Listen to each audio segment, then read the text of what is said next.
अस्सलाम वालेकुम नाज़रीन, एक नई वीडियो में खुशामदीद। आज की वीडियो में आपके साथ शेयर करने वाली हूँ नमक पारे की रेसिपी। ट्रस्ट में बहुत मज़ेदार और क्रिस्पी बने थे इस रेसिपी से।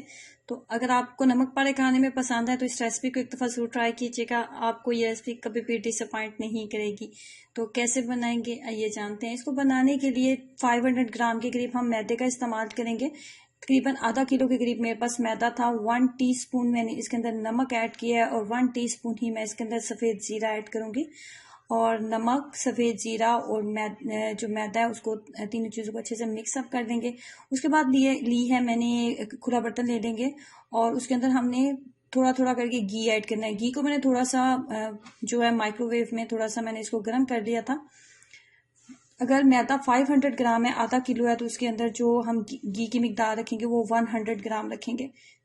ये एक परफेक्ट रेशियो होगी। 500 ग्राम मैदा और 100 ग्राम इसके अंदर हम जो है घी का इस्तेमाल करेंगे, जिससे आपके नमक पारे जब आप बनाएंगे तो वो बिल्कुल परफेक्ट बनेंगे, खस्ता कुरकुरे और बहुत अच्छे से वो फूलेंगे भी। और आपको खाने में कभी भी ऐसा नहीं लगेगा कि ये बाजार वाले नहीं है, बल्कि बाजार से इतने अच्छे नमक पारे जो है वो नहीं मिलते जितने अच्छे आप घर में खुद बना लेंगे।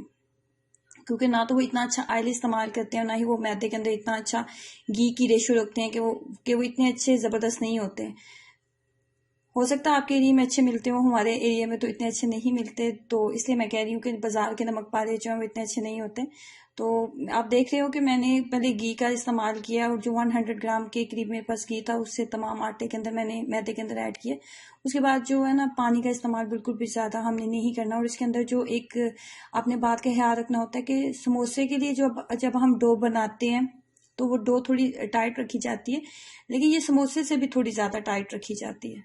ये इसका जो नमक पारा होता है ना, अगर आप चाहते हैं कि आपके नमक पारे फूले हुए बने, बहुत अच्छे से नरम भी हों और कुरकुरे और खस्ता भी बने, तो डो को थोड़ा सा आपने साथ रखना होता है। और नंबर 2 सीक्रेट इसकी यही है कि आपने इसके अंदर जो है, अगर आप आधा किलो के करीब मैदा ले रहे हैं तो उसके अंदर 100 ग्राम के करीब आपने जो है घी की मिकदार आपने रखनी होती है।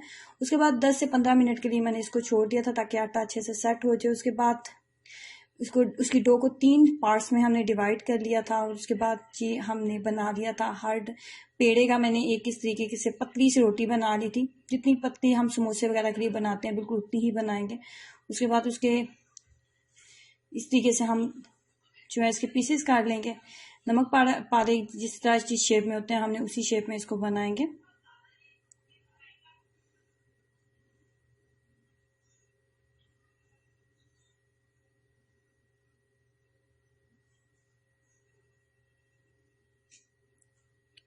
उसके बाद चलते हैं जी किचन में। और किचन में मैंने जो है पहले ही मीडियम फ्लेम के ऊपर जो है घी को रख दिया हुआ था ताकि अच्छे से वो गर्म हो जाए।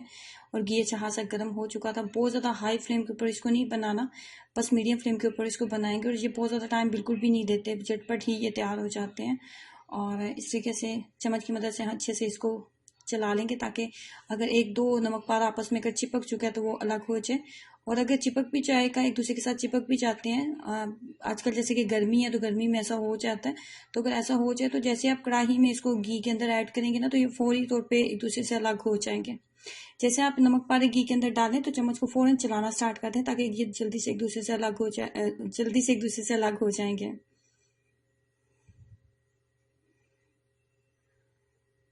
थोड़ा सा वेट करेंगे। फ्लेम को बहुत ज़्यादा हाई नहीं रखना, बहुत ज़्यादा लो भी नहीं रखना और बहुत ज़्यादा हाई भी नहीं रखना, बस मीडियम रखेंगे। और जैसे फाइनली एक अच्छा सा गोल्डन सा कलर इनके ऊपर आ जाएगा तो हम इसको निकालते जाएंगे। बच्चों को बहुत पसंद होते हैं नमक पारे, तो बच्चों के घर में आप ज़रूर बना के दें। और आजकल जैसे कि मुहर्रम का महीना चल रहा है तो ख़त्म वगैरह दिलाने के लिए भी लोग इसको जो है ये बाज़ार से मंगवाते हैं, तो आप घर में खुद भी बना सकते हैं। ट्राई करें और अपना एक्सपीरियंस जरूर शेयर कीजिएगा। वीडियो को लाइक करना और चैनल को सब्सक्राइब करना मत भूलें। अल्लाह हाफिज़।